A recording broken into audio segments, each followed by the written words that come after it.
ఈరోజు చాలా పవిత్రమైన రోజుగా ప్రతి ఒక్కరూ మనస్ఫూర్తిగా శివపరమాత్ముని అనుభవం చేసుకోండి.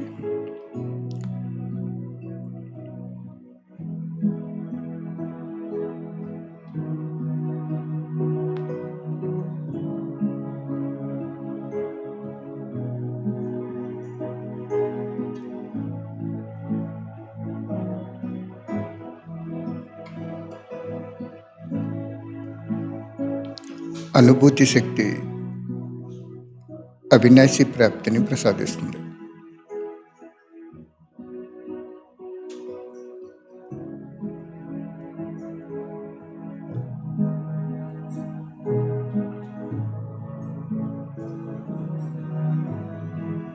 ఈరోజు మనం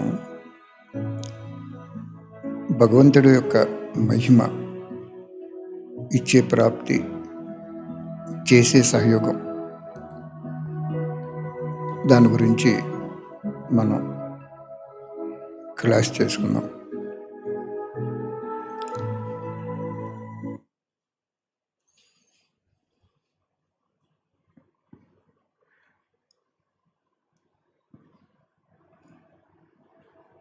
భగవంతుడు వచ్చి ఏం చేస్తారు అంటే స్వర్గస్థాపన చేస్తారు. ఆ స్వర్గంలో ఎవరు వెళ్తారు అంటే ఆయన్ని తెలుసుకుని ఆయన యజ్ఞానికి సహయోగి అవి వాళ్ళు వెళ్తారు. కాబట్టి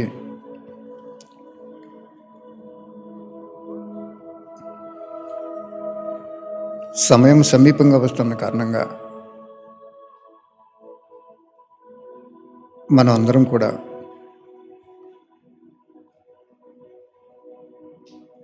బాబాని ప్రత్యక్షం చేసేటువంటి కార్యాన్ని చేయాలని బాబా ఆశ పెట్టుకుంటారు.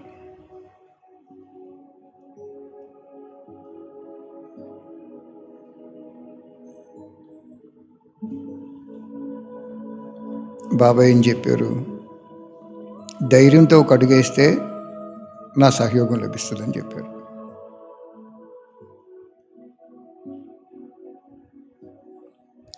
ధైర్యం నీది, సహయోగం నాది అని చెప్పారు. ఎందుకు చెప్పారు ఆ పాయింట్ అంటే, ధైర్యం ఉన్నప్పుడు బాబా చెప్పిన ప్రకారం నడుచుకుంటున్నప్పుడు సహయోగం చేస్తారు. ఆ పాయింట్ లేదనుకోండి, అక్కడ భగవంతుడు ప్రపంచంలో అందరికీ సహయోగం చేయాలి, అలా చేయరు. కాబట్టి మీరు ఏం చేస్తారు అంటే ధైర్యంగా భగవంతుని ప్రత్యక్షం చేసేటువంటి కార్యానికి మీరు రోజు పురుషార్థం చేసుకోండి.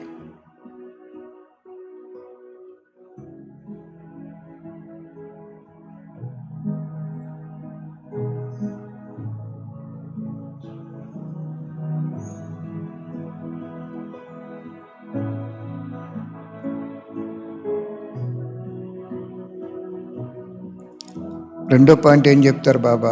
త్యాగం గొప్పదా, భాగ్యం గొప్పదా అని చెప్తారు.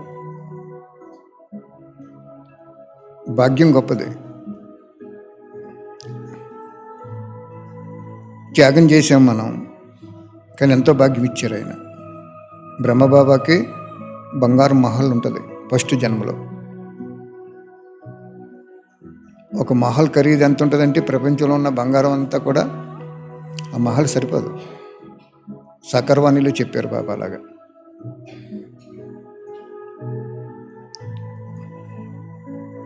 అంచేత త్యాగం గొప్పది కాదు,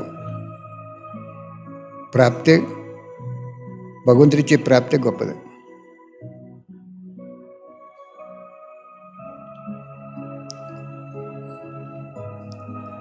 ప్రాప్తి కావాలంటే త్యాగం చేయాలి.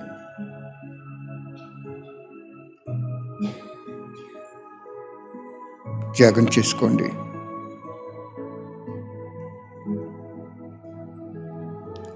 భాగ్యం గొప్పది, త్యాగం గొప్పది కాదు.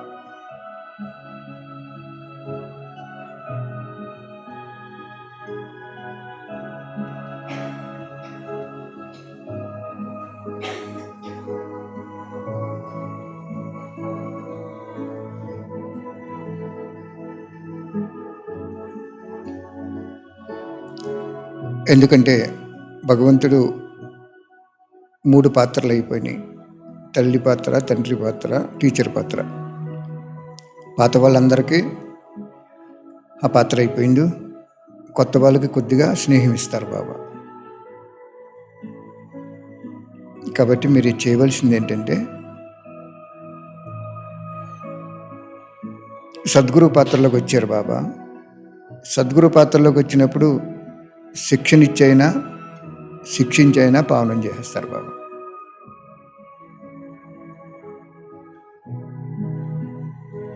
ఇప్పుడు శిక్షణ ఇస్తున్నారు, ఇలా ఉండాలి అని. అలా ఉండలేదనుకోండి, శిక్షించి పరంధామకి పావనం చేసి తీసుకెళ్ళిపోతారు. ఎందుకంటే పరంధామంలో పావనం అయిన ఆత్మ వెళ్ళాలి. అక్కడ పావనం అవ్వలేని ఆత్మ వెళ్ళకూడదు. కాబట్టి అనిపించేసుకోండి.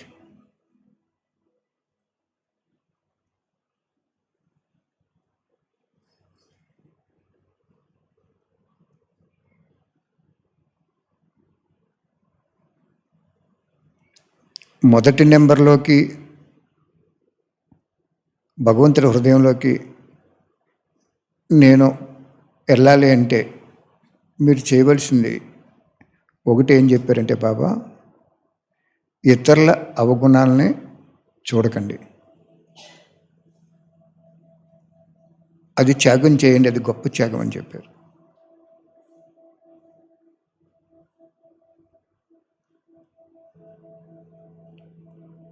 ఎప్పుడు కూడా ఎవరి అవగుణాలు కూడా మనం చూడకూడదు, వినకూడదు, వినిపించకూడదు, మనసులో ధారణ చేయకూడదు. ఇది గొప్ప త్యాగం అని చెప్పారు శివబాబా.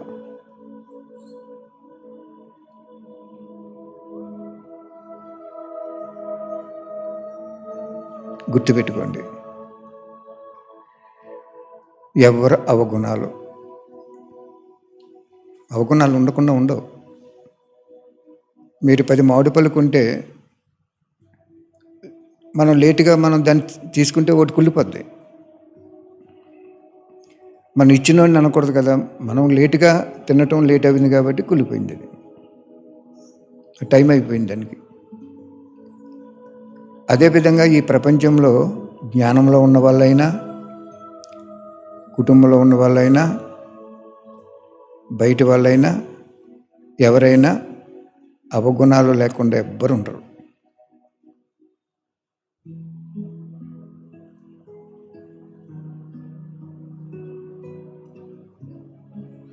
నువ్వు అవగుణాలు చూసి మనసుని కలత చేసుకుని ఇతరులకు నువ్వు చెప్పినా, నువ్వు మనసులో ధారణ చేసిన బాబా ఏమన్నారంటే సద్గుణాలు రావు అని చెప్పారు. అవగుణాలు ఉన్న చోట సద్గుణాలు రావు.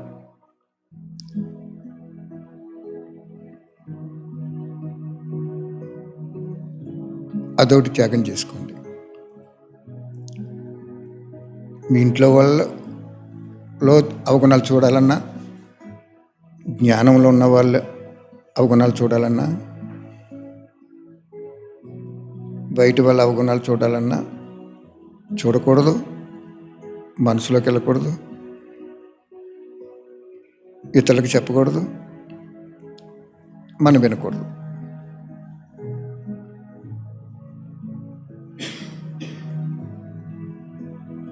మళ్ళీ నెల వరకు ఇది ధారణ చేయండి, చాలా పుణ్యాత్మ అయిపోతారు మీరు.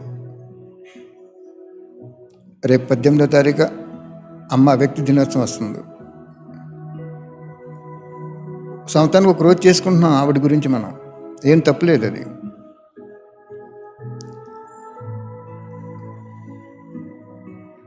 అప్పటి వరకు మీరు ఇది ఒకటి గ్యాప్ ఉంచుకోండి.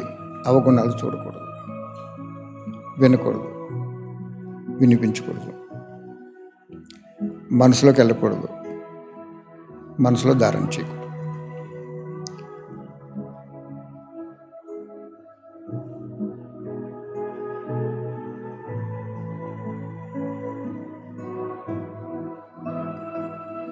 రెండు ఏం చేస్తారంటే,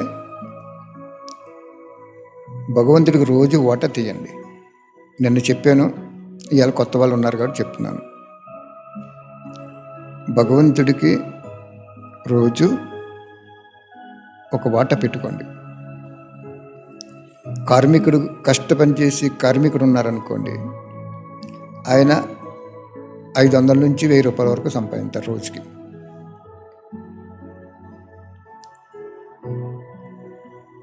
కూలి పని చేసుకోవచ్చు, తాపీ పని చేసుకోవచ్చు, ఏయో చేసుకోవచ్చు. అప్పుడు అతను ఏం చేయాలి? జ్ఞానంలోకి వచ్చిన తర్వాత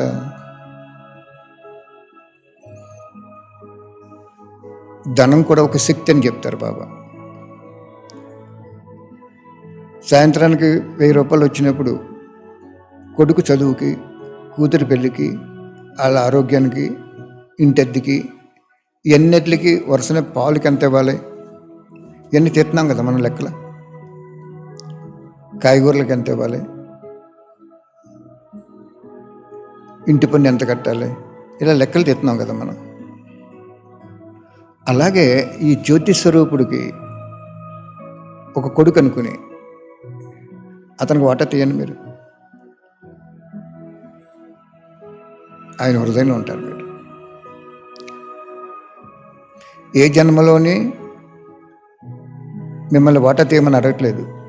ఈ ఒక్క జన్మలో, అంతిమ జన్మలో నన్ను జీవిత భాగస్వామిగా చేసుకోండి. ముఖ్యంగా ధన విషయంలో ఆయన ఒక కొడుకుగా, కొడుక్కి చదివించాలంటే లక్షలు అవుతాయి, కూతురి పెళ్లి చేయాలంటే లక్షలు అవుతాయి, ఆరోగ్యం బాగు చేయించుకోవాలన్నా లక్షలు అవుతాయి. అలాగే భగవంతుడికి మీరు ఎప్పుడైతే 1000 రూపాయలు సంపాదించుకున్నప్పుడు అతనికి ఒక వాటా తీసారు అంటే మీకు భగవంతుడు బందీ అయిపోతాడు, గ్యారంటీగా బందీ అయిపోతాడు. భగవంతుని మనం కట్టేసుకోవటం చాలా సులువు.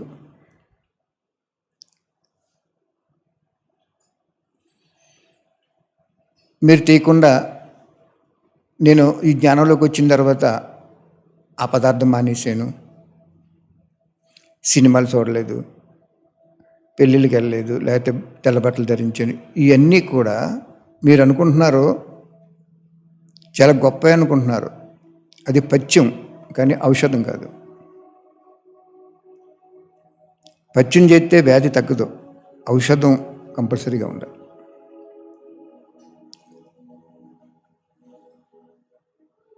నేను అమలాపురంలో 93లో బిల్డింగ్ అమ్మించేశారు బాబా. 6 లక్షలకి, 12 లక్షలు విలువైంది అది. తర్వాత అడపిల్లిగూడెం వచ్చాం. 2005లో స్థలం కొనిపించేశారు బాబా. అంటే 10-12 సంవత్సరాల్లో 6 లక్షలకు అమ్మినటువంటి ఆ బిల్డింగు అవ్యక్తవాణిలో అయి ప్రింట్ చేసాం. తాడేపల్లిగూడెం వచ్చేటప్పటికి 5 వచ్చాం మేము. 30,000 ఉన్నాయి నా దగ్గర. కానీ ఈరోజు 10 సంవత్సరాల తర్వాత ఈరోజు ఈ మొత్తం ఈ ప్రాంగణం అమ్మేస్తే 2,50,00,000 వస్తుంది. 2,50,00,000. బాబాతో చెప్పాను, వెళ్ళిపోయే లోపల నువ్వు అమ్మేసి నాకు అద్దెకి ఇచ్చేలాగా నువ్వు అరేంజ్ చేయాలని. వెనకాల ఎలాగ అమ్మేసాడు, ఇది కూడా అమ్మేసుకో. మరి ఇచ్చాడా లేదా ఆయన? ప్రత్యక్ష ఫలం ఇచ్చాడా లేదా?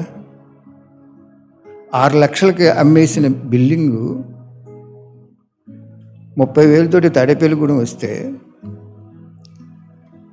12 సంవత్సరాల తర్వాత మనకి ఇచ్చి ఈరోజు ఇది అమ్ముకుంటే 2,50,00,000. ఎంత ఇచ్చాడు?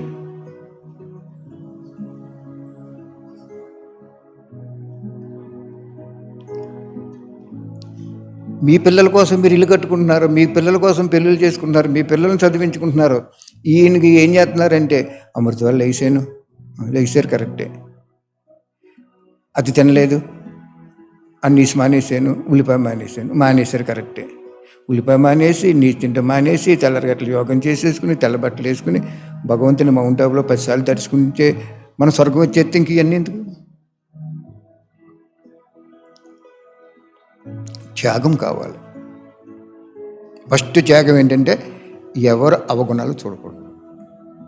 నీ భర్త తాగి వస్తున్నాడు అనుకోండి, జ్ఞానంలోకి వెళ్ళొద్దు అంటున్నారు అనుకోండి, ఆయనకి డ్రామాలో ప్రస్తుతం పాత్ర లేదంతే. ఆ స్టేజ్లో అంత అతీతంగా ఉండాలి. మనం అవగుణం చూడకూడదు. అంత జ్ఞానం అంతలా చెప్తుంది. అక్కడ అమ్మేశాం, రుణానుబంధం తీర్చేసుకున్నాడు ఆయన. భగవంతుడు నాకు రుణపడిపోయాడు. సత్యయుగం రారాయన, ఈ యుగంలోనే ఇచ్చేయాలి. ఇవ్వకపోతే నాకు రుణపడిపోతాడు భగవంతుడు. భగవంతుడు ఏం చెప్తున్నాడు? ఇది రుణానుబంధంతో కూడుకున్న క్షేత్రం, కర్మల గుషిగతితో కూడుకున్న క్షేత్రం. ఆయన చెప్తున్నప్పుడు ఆయనకి వర్తింతుంది అది. జడ్జి గారు సీట్లోకి వచ్చినప్పుడు ఆ కుటుంబంలో ఏమైనా తప్పు చేసినా కూడా ఆయనకి వర్తింతుంది అది. ఏం చేశాడు ఆయన? రుణపడిపోతాను నేను అని 10 సంవత్సరాల తర్వాత 1 కేజీ బియ్యం తెచ్చుకోకుండా ఉండే రోజు కూడా ఉంది మాకు. ఇప్పుడు ఇచ్చేసాడా లేదా? ఇచ్చేసాడు, రుణం తీర్చేసుకున్నాడు. మరి మీరు ఏమి ఇచ్చారు భగవంతుడికి? చూసుకోండి. మీరందరూ కూడా ఇచ్చుకున్న వాళ్ళు ఇచ్చుకుంటున్నారు, వేల మీద లక్షల మీద ఇచ్చుకున్నారు. కానీ రోజు కూడా మనం దాన్ని అంతిమ శ్వాస వదిలే వరకు ఒక డిబ్బి పెట్టుకోవాలి, అందులో తీసుకోవాలి ఉన్నప్పుడు, లేదో బియ్యం తీసుకోవాలి. ఏం చేద్దంటే రోజు తీసుకోవటంలో మర్చిపోకుండా జ్ఞాపకం ఉంటాడు ఆయన.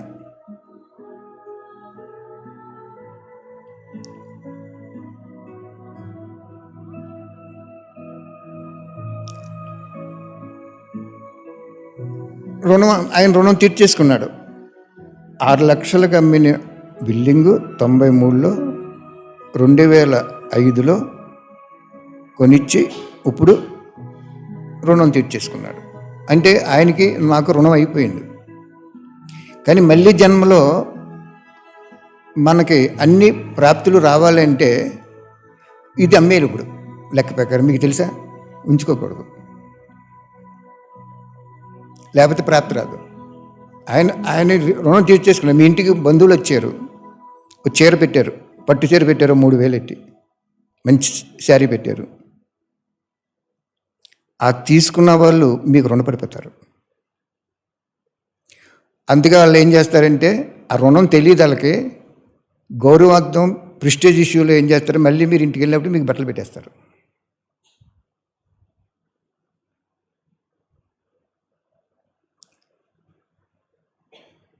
ఎంతమంది వచ్చారు ఎలాగంటే 33 కోట్లలో 16,000 మంది వచ్చారు అంతే.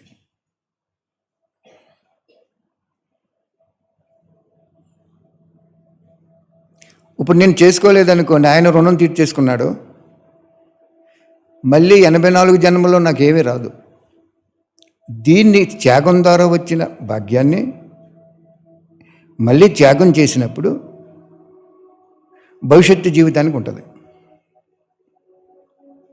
బాగా గుర్తించుకోండి. ఏదో చాలా లోతుగా చెప్పిస్తున్నారు బాబా. ఈరోజు నాకు ఒక ఇంపార్టెంట్ పర్సన్ వచ్చారు, చాలా పిక్చర్ గురించి ఏదో మాట్లాడుతున్నాం, కానీ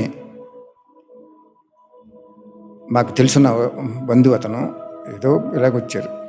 కానీ మీ గురించి నేను వచ్చాను ఇక్కడికి.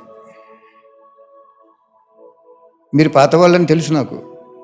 బాబాని అడిగాను, ఏం చెప్తాం బాబా, ఇంక అత్తమాను వాళ్ళకి చేసుకున్నారు, త్యాగం చేసుకున్నారు, డబ్బులు కూడా ఇచ్చుకున్నారు, అన్నీ చేశారు కదంటే సమయం అయిపోతుంది కదా చూసుకోమని చెప్పారు బాబు. మీరు గుర్తించుకోండి, ఈరోజు మీరు ఎవరికి నేను శరీరము, సమయము, ధనము ఉపయోగించున్నాను చూసుకోండి. మీరు ఎవరికి ఉపయోగించున్నారో చూసుకోండి. కోటి పుస్తకాలు అయిపోయినాయి, ఇంకా కావాలంటున్నారు, వెళ్ళిపోతున్నాయి. 20,000 ఆర్డర్ వచ్చింది కన్నడ బుక్కులు.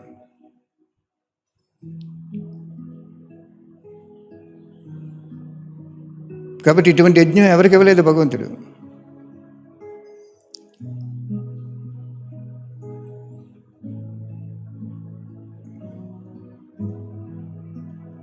మీరు ఎప్పుడు కూడా నా కొడుకు బాగుండాలి, నా కూతురు బాగుండాలి, నాకు మంచి అల్లుడు కావాలి, మంచి గృహం కావాలి అంటే అవన్నీ ఇచ్చేస్తాడు మీకు. కానీ భవిష్యత్తులో ఏం ప్రాప్తి ఉండదు, భవిష్యత్తుకి ప్రాప్తి ఏమి ఉండదు. భవిష్యత్తుకి ప్రాప్తి కావాలి అంటే, భగవంతుడు నీ హృదయంలో ఉండాలి అంటే, ఆయన హృదయంలో నువ్వు ఉండాలి అంటే త్యాగం కావాలి, రోజు త్యాగం కావాలి.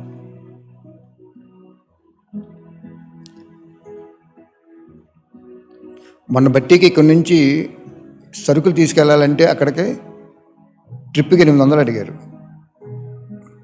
కనీసం 5-6 ట్రిప్పులు పడుతుంది, 4,000 అవుద్ది. అలా ఆలోచించాను నేను. ఆ పెద్ద కారు తీసి, కనబాబు అందులో లోడ్ చేయండి అన్నీ, నేను డ్రైవ్ చేసుకుని నేను వెళ్తాను, మన కారు ఉంది, డ్రైవింగ్ వచ్చు, ఎంత పోతే 2 కిలోమీటర్లు అని చెప్పాను. అప్పుడు మా పాప అన్నారు, స్వప్నకి, డాడీ ఎంత డబ్బు పోగేసుకున్నావు నువ్వు అన్నారు. త్యాగం అంటే అలా ఉండాలి. అవసరం వచ్చినప్పుడు ఖర్చు పెట్టాలి, అవసరం వచ్చినప్పుడు దాచుకోవాలి.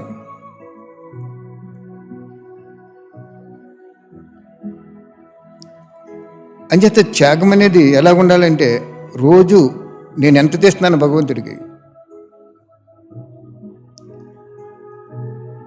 కుటుంబం గురించి ఆలోచించుకోకండి.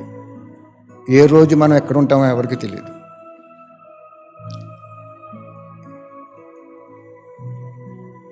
ఫైనల్గా నేను చెప్పేది ఏంటంటే, ఫస్ట్ త్యాగం ఏంటంటే, ఎవరు అవగుణాలు చూడకండి. గొప్ప త్యాగం అని చెప్పారు బాబాది. 2, సాయంత్రానికి మీరు లెక్కలు చూసుకున్నప్పుడు వ్యాపారస్తుడు భగవంతుడికి డిబ్బీ పెట్టుకుని తీయండి, డబ్బు తీయండి. నెల జీతం వచ్చేవాళ్ళు తీయండి. ఎందుకంటే ధనము ఒక గొప్ప శక్తి అని చెప్పారు బాబా. ధనం కూడా మీ నెంబర్ ముందు తీసుకెళ్ళిపోద్ది అని చెప్పారు బాబా.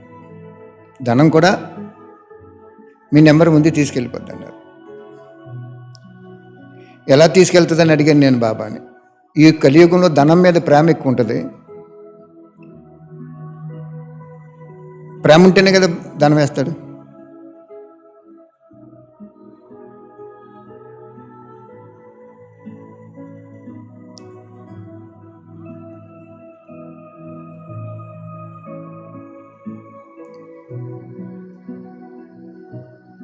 కూతురు పెళ్లి చేయాలనుకోండి, బాగా గుర్తుంచుకోండి, కూతురికి ఎంత కట్నం ఇస్తున్నారు, అందులో కనీసం ఒక 5% అయినా భగవంతుడికి ఇచ్చుకోవాలి మీరు. భగవంతుడికి అవసరం లేదు, గుర్తింటాడన్నమాట. జ్ఞానంలో ఉండి ఈ కూతురి పెళ్లి చేస్తున్నాం, ఇంత కట్నం ఇస్తున్నాం, ఈ జ్ఞానంలో లేదు. ఒకవేళ ఉన్నా నేను బలవంతంగా పెళ్లి చేసేసాను.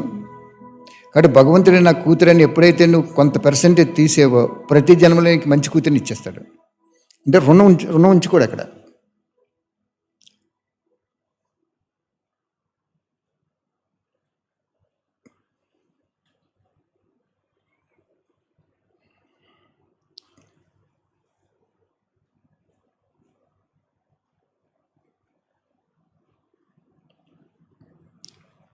కాబట్టి రోజులు మారిపోయినాయి, లెక్కలు చూస్తాడు. ఒకసారి ఒక అన్నయ్య, మేమే చాలా ముందు తీసుకెళ్ళాం ఆయన్ని, ఒక కుమారుడు, పేర్లు ఊర్లు చెప్పకూడదు,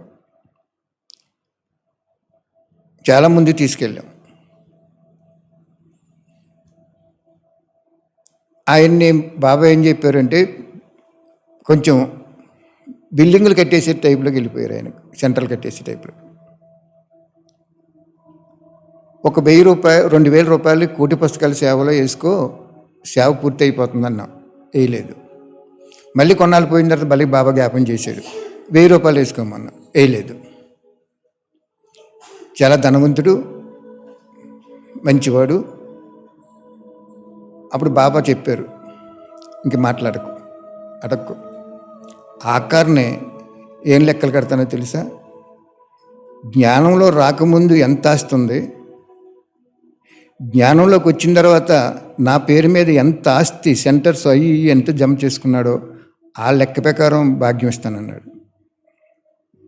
ఎంత గొప్ప లెక్కలో చూడండి ఆయన. ప్రమలాపనలో అమ్మేసాం, ఇక్కడ ఇచ్చేసాడు. దీన్నే మనం ఒప్పుడు చేయలేదనుకోండి, లెక్కెట్టేస్తాడు, అక్కడ లెక్కెట్టేస్తాడు బాబా. బాబా పేరుని వాడుకున్నామా, బాబా పేరుని నమ్ముకున్నామా, బాబా పేరుని అమ్ముకున్నామని కూడా లెక్క కడతాడు అక్కడ. లెక్కలు కట్టేసే సమయం వచ్చింది కాబట్టి మీకు ఇంత లోతుగా చెప్తున్నాను నేను. లెక్కలు కట్టేస్తాడు, ఆ లెక్కలు మీకు చూపించాడు. ఇలాగా వాణిలో చెప్పాడు కదా, సూక్ష్మతంలో ఒక మిషన్ ఉంటుంది.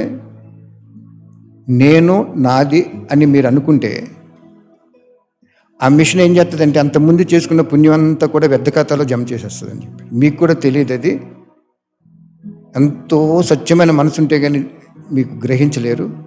మీకు తెలియకుండానే కట్ చేసేస్తాను చెప్పాడు. గవర్నమెంట్ ఎంప్లాయీస్ ఏం చేస్తారు, ఏదైనా లోన్ తీసుకుంటే ఆ జీతంలో కట్ అయిపోద్ది అక్కడ.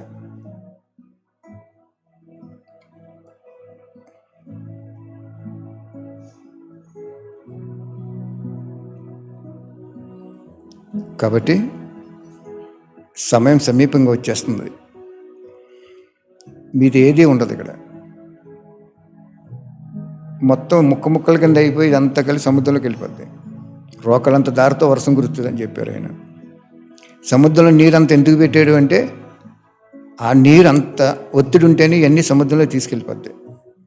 మన ఎనబీరువా ఉండదు, మంచాలు ఉండవు, వాహనాలు ఉండవు, ఇల్లు కూడా ఉండదు.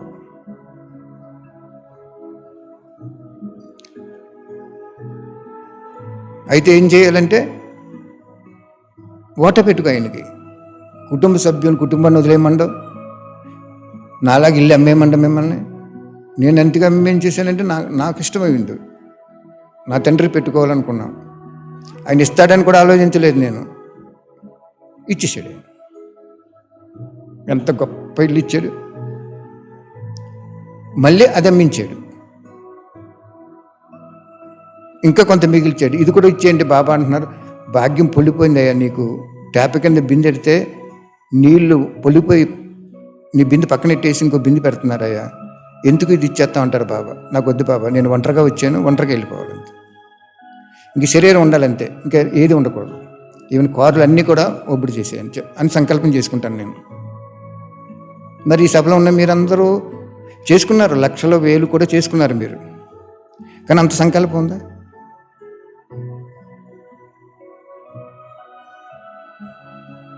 సంకల్పమే సంపద. సంకల్పం ఉంటే ఆయన కార్యం చేసేస్తాడు. నీకు సంకల్పం లేదనుకోండి, అస్సలు కార్యం చేయడు. 1000 రూపాయలు ఇమ్మన్నాం, ఆయన 2000 అన్నాం, సేవ పూర్తి అయిపోతుంది, ఇవ్వలేదు. 1000 అన్నాం, ఇవ్వలేదు. బాబా ఎందుకు నన్ను అడిగింతావంటే నీ లోపం లేకుండా అడిగించాను నేను. అప్పుడు చెప్పారు బాబా ఏంటంటే, జ్ఞానంలో రాకముందు ఎంత వస్తుంది స్థూలంగా, జ్ఞానంలోకి వచ్చిన తర్వాత నా పేరు మీద ఎన్ని సెంటర్లు కట్టారు, ఎంత ఆస్తిని పోగేశారో లెక్కలు కట్టి భాగ్యం ఇస్తానన్నాడు. ఓహో బాబా అనుకున్నాను. మనమైనా, మీరైనా, నేనైనా అంతే, ఎవరైనా అంతే, స్టూడెంట్ అయినా అంతే. బాబా నాకు ఇల్లు ఇచ్చాడు, బాబా నాకు కూతురు పెళ్లి చేశాడు, కొడుకు ఉద్యోగం ఇచ్చాడు, అది ఎవరికి కావాలి?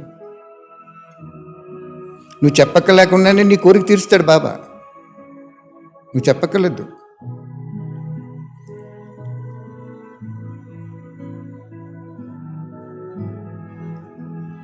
కాబట్టి బాగా జ్ఞాపకం ఉంచుకోండి. అవగుణాలు చూడకూడదు, ఫస్ట్ పాయింట్. వినకూడదు, వినిపించకూడదు. ఇప్పుడు మరి అతను ఎందుకు చెప్పామనంటే లెక్కలు కడతాడని చెప్పాను నేను. ఆ అన్న ఎంతో కుమారుడు, ఎంతో ఉంది, 1000 రూపాయలు భగవంతుడికి ఇచ్చుకోలేకపోయాడంటే ఎంత వండర్ఫుల్ డ్రామా అంటే. అయిపోయింది, క్లోజ్ అయిపోయింది ఆ అకౌంట్ అంతా, 1 కోటి పుస్తకాలు అయిపోయినాయి.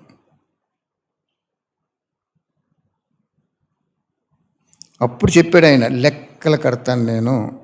జ్ఞానంలోకి వచ్చిన విద్యార్థి అయినా, టీచర్ అయినా, ఎవరైనా నా పేరు మీద ఎంత సంపాదించారో, ఎంత దాచుకున్నారో అవన్నీ లెక్కలు వచ్చేస్తాయి అని చెప్పారు. ముందు స్థూలం నుంచి వెళ్తాడు అక్కడ. కాబట్టి చెప్పేది ఏమీ లేదు. ఇంకా రేపు జూన్ 18 అమ్మ వ్యక్తి దినోత్సవం అవుతుంది కాబట్టి ఎక్కడో మంత్రాలయంలో పెట్టాలనుకున్నాం. సరే, అక్కడ ఏదో వర్షం వస్తుందని ఎలాగని ఆగిపోయింది. 16వ తారీఖు, 17వ తారీఖు, 18వ తారీఖు 3 రోజులు చక్కగా యోగం బట్టి ఉంటుంది కాబట్టి పాల్గొనండి. ఈ చుట్టుపక్కల గీతా పాఠశాల పెట్టాం మేము. వాళ్ళు చుట్టం చూపులో 1 రోజు వస్తున్నారు, 3 రోజులు రావచ్చు కదా, మరి ఎందుకు రావట్లేదు? తృప్తి అయిపోయింది ఆత్మ అక్కడ. 1 రోజు వెళ్ళి వచ్చేద్దాంలే అని తృప్తి అయిపోయింది ఆత్మ అక్కడ. ఇప్పుడు నాకు చాలా వర్క్ ఉంది అక్కడ, చాలా ఇంపార్టెంట్ పాయింట్స్ ఉన్నాయి అక్కడ. మరి మీకోసం వచ్చాను కదా, లేదా బాబాయ్ తీసుకొచ్చాడా లేదా? ధ్యాస ఎటు వెళ్తుందో, బాబా వైపు వెళ్తుందా, బట్టి వైపు వెళ్తుందా, త్యాగం వైపు వెళ్తుందా, లేకపోతే నాకు అక్కడికి వెళ్తే నాకు వ్యాపారం పోతుందా, నేను అక్కడికి వెళ్తే ఈరోజు కూలి పని పోతుందా? కూలి పని పోతే పోతుంది. కూలి పని చేసేవాడు లాగైతే కోటీశ్వరుడు కూడా 3 రోజులు పవర్ఫుల్గా చేసుకోవచ్చు. ఇటువంటి పాయింట్లు మీకు ఎవరు చెప్పరు. వాణిలో ఉన్న పాయింట్స్ చూసుకోండి. అన్నీ బాబా ఏదైతే నాకు చెప్పాడో అన్నీ వాణిలో ఉంటాయి.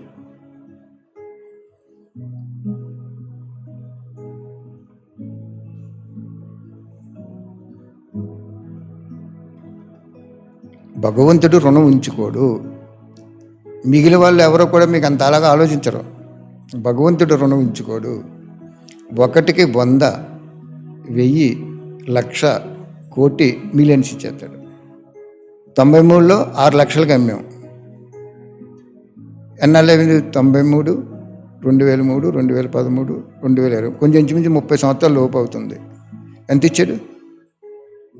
2,50,00,000 ఇచ్చాడు. ప్రాక్టికల్గా నన్ను చూడండి, నా చేత చేయించి చూడండి.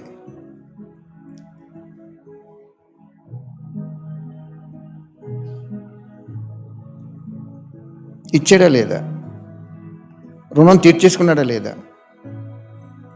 మళ్ళీ ఇతర జన్మలో ఏమైపోతుంది బిడ్డకని చెప్పి మళ్ళీ దాన్ని త్యాగం చేయించాడు. మనం ఒకటి ఆలోచిస్తే ఆయన మన శ్రేయస్సు ఆలోచించాడు. అసలు నువ్వు ఆయన గురించి ఆలోచించకుండా నీ కొడుకు, నీ కూతురు, నీ భార్య, నీ పిల్లలు, నీ ఆస్తి, నీ స్నేహితులు, నీ బంధువుల గురించి నువ్వు చూసుకుంటే ఆయన అసలు నిన్నేం పట్టించుకోడు. కానీ స్వర్గం వస్తావు, నువ్వు ప్రజాపదవి పొందుతావు అంతే. విశ్వమహారాజు కుటుంబంలో 16,108 మంది వస్తారు. ఆ 16,108లో మీరు ఉండాలంటే ఒకటే గుర్తుంచుకోండి, బాబా త్వరగా చెప్పమంటున్నారు. ఏంటంటే 35% నుంచి 50% వరకు మీ సమయము, శక్తి, ధనం భగవంతుడికి అర్పణ చేసుకోవచ్చు. భగవంతుడి సేవ కోసం అర్పణ చేసుకోవచ్చు. లెక్కది 35% సమయము, శక్తి, ధనం.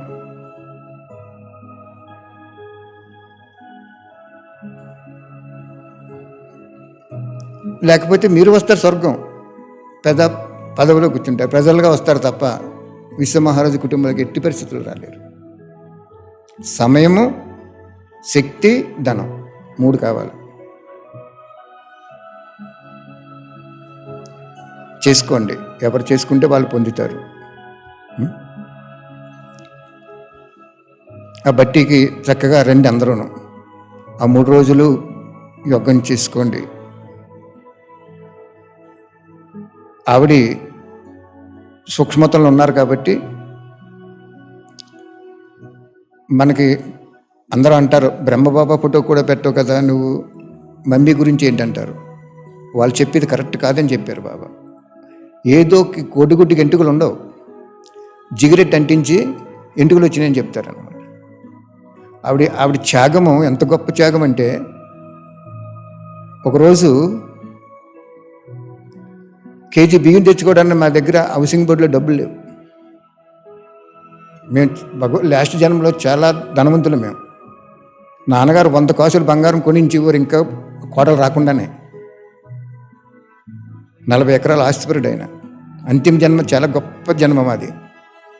అటువంటిది ఒకరోజు భోజనానికి ధనం లేదు. అప్పుడు అక్కయ్య అన్నారు, ఏమండి ఎవరున్నా ఎవరు వెళ్ళిపోయినా కానీ అంతిమ వరకు మీతో నేను సహయోగం ఉంటానన్నారు. ఆవిడ మినిస్టర్ తమ్ముడు గారు కూతురు. వాళ్ళు మంచి ఫ్యామిలీ, రాయల్ ఫ్యామిలీ, గౌరవం, పేరు, ధనం అన్నీ ఉన్నవాళ్ళు. ఏమన్నా తెలిసినండి ఆవిడ, ఎవరున్నా లేకపోయినా ఎటువంటి పరిస్థితి వచ్చినా నేను మీ కూడా ఉంటానన్నారు. నాకు అది జ్ఞాపకం చేశాడు బాబా. ఇప్పుడు ఆవిడ అక్కడ ఉంది. కొంతమంది అంటారు వాళ్ళు ఎటువంటి వాళ్ళు అంటే, ఏది కోడిగుడ్డుకి ఎంటుకుని ఉండబండి, అసలు చాలా ప్లెయిన్గా ఉంటుంది, నైస్గా ఉంటుంది. జిగరెట్ అంటించేసి ఇదిగో ఇలా వచ్చిందని చెప్తారు.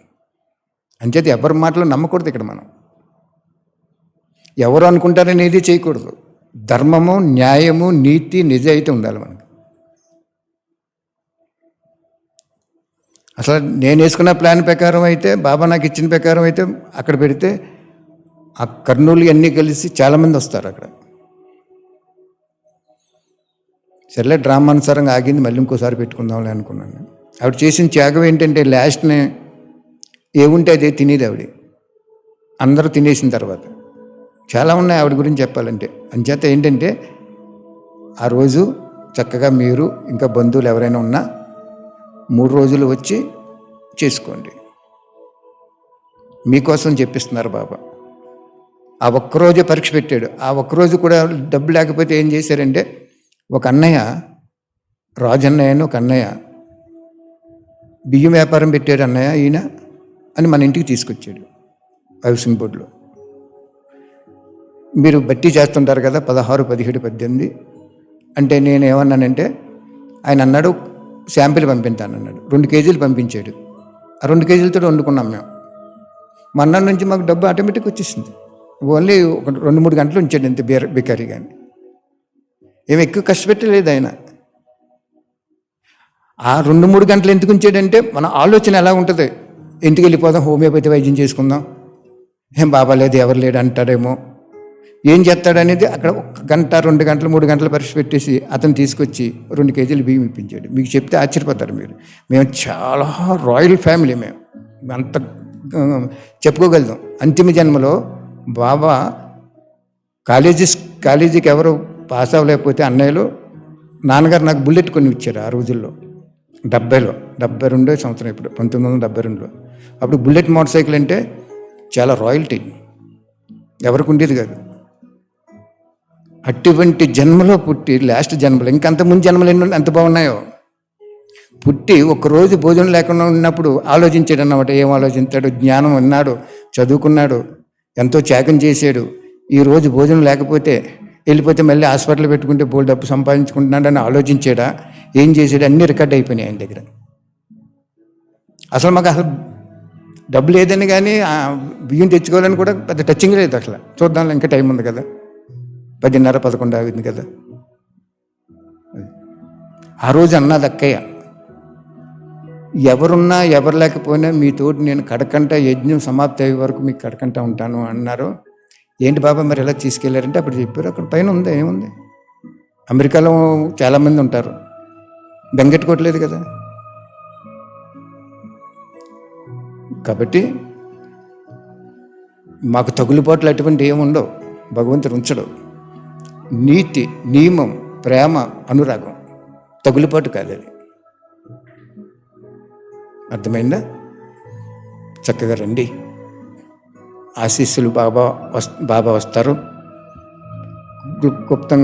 గుప్తంగా మనకు ఆశీస్సులు ఇస్తారు. ఆవిని కూడా వెంట తీసుకొస్తారు. ఒకసారి మనసారా బాబా ఆ 3 రోజులు కూడా శివబాబా, మీరు, అమ్మ, ఇంకా అడ్వాన్స్ పార్టీలు ఎవరెవరైతే ఉన్నారో వాళ్ళందరినీ తీసుకురా. మీరు వస్తే చాలు మాకు, తర్వాత మాకు జీవిత భాగస్వామిగా ఇచ్చే కాబట్టి అమ్మని తీసుకురా అని మీరందరూ కూడా ఒకసారి సంకల్పం చేయండి.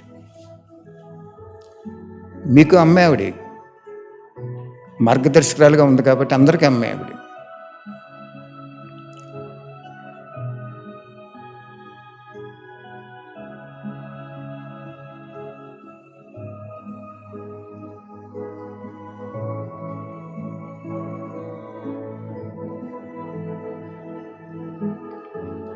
ముందుగా బాబాను ఆహ్వానిస్తున్నాం.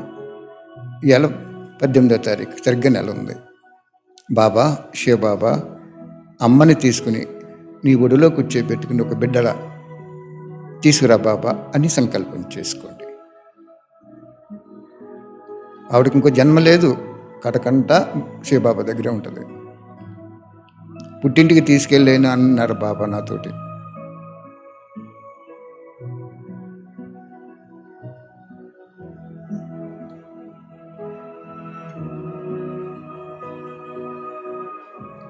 ఇంకోటి ఏంటంటే, సినిమా తీయింటున్నారు కదా బాబా, ఎలా తీయింటావో, ఎప్పుడు తీయింటావో, ఎలా తీయింటావో. శివబాబా నువ్వు అమ్మ, ఫస్ట్ నువ్వు నీ ఆలోచన అమ్మకిచ్చి ఈ పిక్చర్ తీయించు బాబా అని సంకల్పం చేయండి.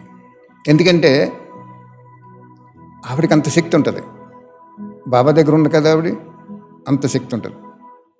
మనకు ఉండదు. అక్కడ మనకు శరీరం ఉంది కాబట్టి. పరిస్థితికి ఉన్న శక్తి శరీరధారికి ఉండదు. శివబాబా ఆలోచన ప్రకారము అమ్మ డైరెక్టర్గా ఉంటూ పిక్చర్ చేయమని సంకల్పం చేసుకోండి.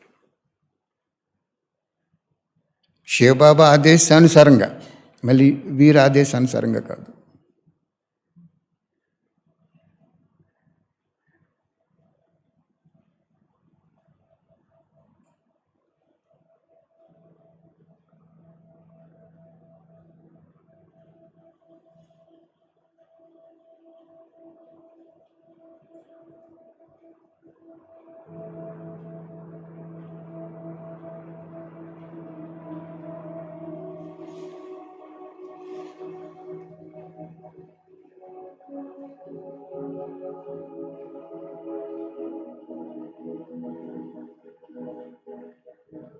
మీరు వస్తారు, స్వర్గం వస్తారు, కానీ ఇంకా క్లోజ్గా రావటానికి ప్రయత్నం చేసుకోండి. 16,108 మార్లోకి దగ్గరికంటే వచ్చేలాగా ప్రయత్నం చేసుకోండి. చేసుకోవాలంటే సమయము, శక్తి, ధనం 3 35 నుంచి 50% చేసుకోవాలి. సమయం అంటే ఏంటి? మీరు కూలి పని చేసుకుంటున్నారు. భగవంతుడికి ధనం వేసుకోవాలి నేను ఎంతో కొంత అని చేసుకొని మీరు సమయం జమ అయిపోద్ది. వ్యాపారం చేస్తున్నారు, ఒక 2-3 లక్షలు ఎట్టి, నేను ఈ వ్యాపారం భగవంతుడికి ధనం వేసుకోవడానికి అనుకున్నారనుకోండి, సమయము, శక్తి, ధనం 3 జమ అయిపోతాయి. ఎంత వాటికి అంతే. 1000 రూపాయలు తెచ్చుకున్నారు మీరు కూలి పని చేసి, 800 తెచ్చుకున్నారు, 500 తెచ్చుకున్నారు. అప్పుడు బాబాతో చెప్పండి, బాబా నేను ఈ కార్మికుడికి ఎందుకు పనిచేస్తున్నాను అంటే నీకు ధనం కూడా వేసుకోవాలని పనిచేస్తున్నాను అని సంకల్పం చేసుకున్నారనుకోండి. 500 వచ్చిందనుకోండి, ఒక 100 రూపాయలు బాబాకి వేసేసుకొని అక్కడ డిబ్బి పెట్టుకుని ఎవరికి ఇవ్వకండి. మీ బంధువులకి, స్నేహితులకి ఆ సర్వమానవాళి పుస్తకాలు, ఆ పుస్తకాలు పంచిపెట్టేయండి. జ్ఞానం పంచిపెట్టేయండి.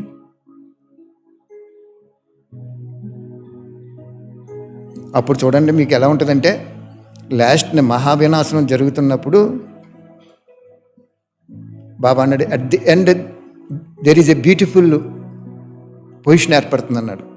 అంతిమ సమయంలో బాబా ఏం చెప్పాడంటే, ఏదైనా ఒక అవగుణం మిగిలిపోయినా కానీ ఆది నుంచి అంతిమ వరకు నాకు సహయోగమైన కారణంగా ఎక్స్ట్రా మార్కులు ఇచ్చి పాసిబిలిటీ ఆనర్ చేసేస్తానన్నాడు. నువ్వు కార్మికుడిగా పనిచేసేవో, కోటీశ్వరుడిగా ఉన్నావో, వ్యాపారం చేసేవో చూడ్డు, అక్కడ సమయము, శక్తి, ధనం ఈ 3 కావాలి.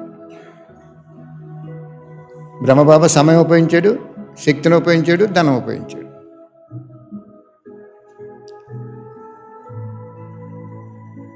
థ్యాంక్ యూ బాబా. ఇద్దరిని మనం ఆహ్వానం చేస్తాం. వాళ్ళిద్దరు వస్తే మిగిలిన వాళ్ళు బాబాయ్ తీసుకొస్తాడు. వాళ్ళందరినీ మనం ఆహ్వానం చేయవలసిన పని లేదు. బాబా ఉంటే అందరూ ఉన్నట్టే. ప్రైమ్ మినిస్టర్ వస్తున్నారనుకోండి, ఇక్కడ మినిస్టర్లు అనంతరం ఉంటారు కదా. అలాగే ఒకే బలము, ఒకే నమ్మకం, దాని మీద వెళ్ళిపోండి. Thank you Baba, thank you very much. అఖిలాండ కోటి బ్రహ్మాండ నాయకుడైన శివతండ్రి, సర్వాత్మల తరపుని, ప్రకృతి తరపుని, సర్వజీవరాతుల తరపుని మీకు శతకోటి వందనాలు, ధన్యవాదాలు. మీరు తప్పకుండా ఆ 3 రోజులు ఇక్కడే ఉండి నడిపించాలి, మీరిద్దరు కూడా. Thank you Baba, thank you very much.